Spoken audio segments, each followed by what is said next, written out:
ॐ अज्ञानतिमिरान्धस्य ज्ञानाञ्जनशलाकया चक्षुरुन्मिलितं येन तस्मै श्रीगुरुवे नमः।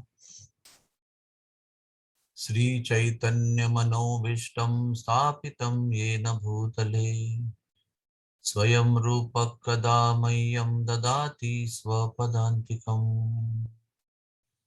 श्रीकृष्ण चैतन्य प्रभु नित्यानंद श्री अद्वैत गदाधर श्रीवासदि गौर भक्त वृंदा।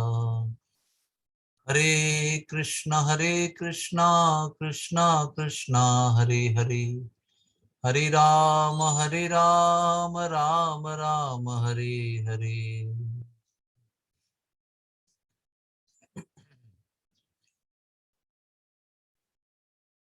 हम सबके जीवन में अलग अलग प्रकार की महत्वाकांक्षाएं होती है। हर एक व्यक्ति अपने बारे में कुछ ना कुछ सोचते रहता है कि मैं ऐसा हूं और मुझे ऐसे होना चाहिए, मेरी ये योग्यता है तो मुझे ऐसा होना चाहिए। और जैसे हम सोचते हैं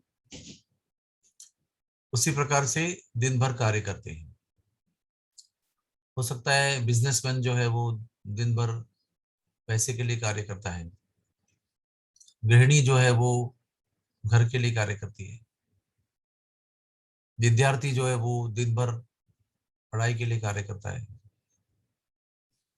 और ये दिन में जो भी हम कार्य करते हैं, जैसे भी करते हैं, हमारे पास 2 घंटा जब करने के बाद में 22 घंटा है, उसमें हम लोग शायद 6-7 घंटा सो सकते हैं। और बाकी जितने भी घंटे हैं, 6, 7 और 2, 9, 14 घंटे जो है हमारे, 14-15 घंटा वो हम लोग जागृत रहते हैं और अलग अलग प्रकार की गतिविधियां करते रहते हैं। वो सारी गतिविधियों का सार जो है चेतना, सारी गतिविधियों के पीछे जो चेतना है, उसका जो सार है, उसका परिणाम हमारे सवेरे के जप में होता है। जो भी हम सोच रहे हैं और हमारा मन किस जगह पर केंद्रित है, किस विषय को प्रधान कीमत देकर, प्रधान मूल्य देकर या प्रधानता देकर हम कार्य कर रहे हैं, वो सारी चेतना, उसका सार सवेरे के जप में हमें परिणाम करता है। इसलिए जिन लोगों को वास्तव में श्रेष्ठ प्रकार का जप करना है, सर्वश्रेष्ठ, उत्तम, सर्वोत्तम जप करना है, उन्हें हमारे दिन भर की गतिविधियों पर ध्यान देना ही पड़ेगा कि दिन भर में हम क्या कर रहे हैं, कहाँ है हमारा मन, कहाँ केंद्रित है, किस विचार पर केंद्रित है, किस विचार पर ध्यान करते हुए हमारे कार्य हो रहे हैं, किन चीजों के लिए हम दुखी हो रहे हैं, किन चीजों के लिए हम सुखी हो रहे हैं। ये सब थोड़ा सा स्कैन करना जरूरी है, क्योंकि अगर हमें वास्तव में जप को जीवन की सर्वश्रेष्ठ गतिविधि बनाना है, तो हमको हमारी चेतना को ढूंढना ही पड़ेगा कि वो चेतना किधर है। अगर वो चेतना भगवान नाम के जप के विधि के ऊपर प्रधान रूप में नहीं है, as a goal of life, जीवन के उद्देश्य के रूप में जप की विधि अगर प्रधान स्थान पे नहीं है, तो हमारे दिन के कार्य भी भटकते जाएंगे। 2 घंटे दिन के एक अलग कोने में रहेंगे और 15 घंटे दूसरी जगह पर रहेंगे, और वो आपके चेतना को कहीं और ले जाएंगे। तो जितना हम दूर जाएंगे, उतना बहुत ज्यादा कोशिश करनी पड़ेगी उस चेतना को सवेरे जप में लाने के लिए। तो जितनी हमारी चेतना दिन में भगवान के साथ रहेगी, उतना सवेरे आपका जो प्रयास है वो कम रहेगा, क्योंकि आप पास ही रहेंगे। तो पास में से चेतना को भगवान नाम पे लाना इतना मुश्किल नहीं होगा। लेकिन दिन भर की गतिविधियां अगर आपकी चेतना को दूर दूर दूर भटकाती है भगवान से दूर, तो हर सवेरे आपको उस मन को इतनी दूर से भगवान की नाम की चेतना में लाना कठिन होगा।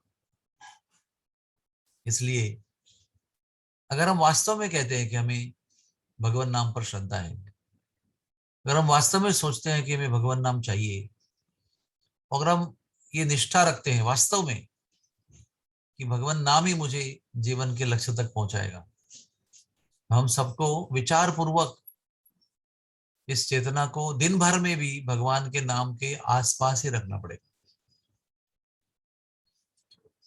हर एक कार्य को सिद्ध करने के लिए ना बहुत ज्यादा निश्चय होना चाहिए।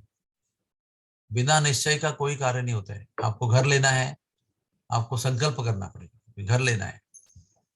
आपको डॉक्टर बनना है तो स्कूल में ही संकल्प करना पड़ेगा, डॉक्टर बनना है।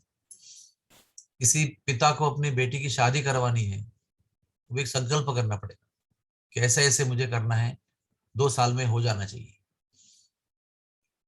तो जब तक चेतना की गहराई में ये संकल्प नहीं होता है, जानते हो या अनजाने में, जब तक निश्चय नहीं होता है कि मुझे इसी जीवन में भगवान की शरणागति प्राप्त करनी है और वो प्राप्त करने का एकमेव मार्ग है भगवान नाम का जप, तो कैसे मेरी चेतना को मुझे केंद्रित रखना है इस निश्चय पर, ये जब तक विचार नहीं होता है तब तक हमारा जीवन, हमारा लक्ष्य और हमारी गतिविधियां, ये तीनों अपनी अपनी दिशा में चलेंगे।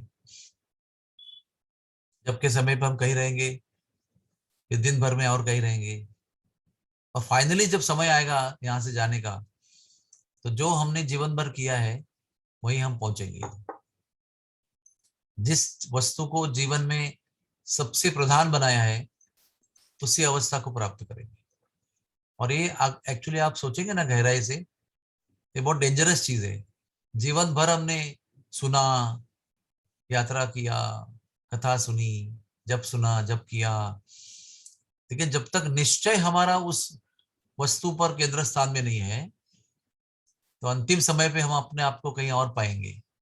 हो सकता है स्वर्ग में पाएंगे, हो सकता है नरक में पाएंगे, हो सकता है पुनः पृथ्वी पर पाएंगे और किसी योनि में। ये सब कुछ होगा अपनी चेतना के अनुसार।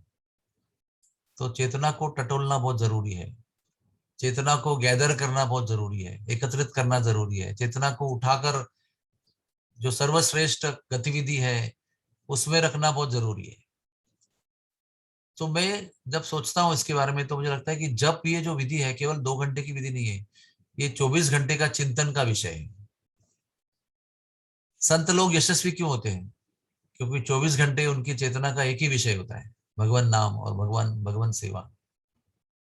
तो आइए, हम संत तो नहीं है, लेकिन संतों की विचारधारा को अपना सकते हैं। संतों जैसा निश्चय करने का विचार तो कर सकते हैं कम से कम। संतों का संग इसीलिए करते हैं कि उनकी विचारधारा हमारी विचारधारा बन जाए। संतों का संग इसलिए करते हैं कि संतों की जो सर्वश्रेष्ठ प्रायोरिटी है, प्राधान्य है, वो हमारी प्रधानता बन जाए। तब जाकर वो संग हमारे जीवन की गतिविधि में उतरेगा। नहीं तो उनका संग हमारे केवल बुद्धि में रहेगा तो कुछ लाभ नहीं होगा। जब उनका सत्संग कानों से चलकर जब भी बुद्धि में जाएगा, बुद्धि से हृदय में जाएगा, हृदय से हर एक गतिविधि में उतरेगा, तो वो संग हमें जीवन के लक्ष्य तक पहुंचाएगा। Hare Krishna, Hare Krishna, Krishna Krishna, Hare Hare, Hare Ram, Ram Ram Hare Hare. Thank you very much, बहुत बहुत धन्यवाद। कोई प्रश्न है किसी का?